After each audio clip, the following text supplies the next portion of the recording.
Sa darating na July 12, 2021, inanunsyo ng San Miguel Corporation na magsisimula na silang mangolekta ng toll fees.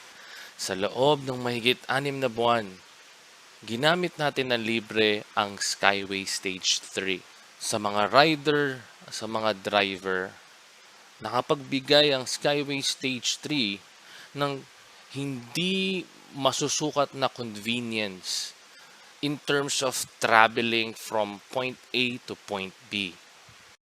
And besides that convenience, there's this thing about going through that road and enjoying the scenery.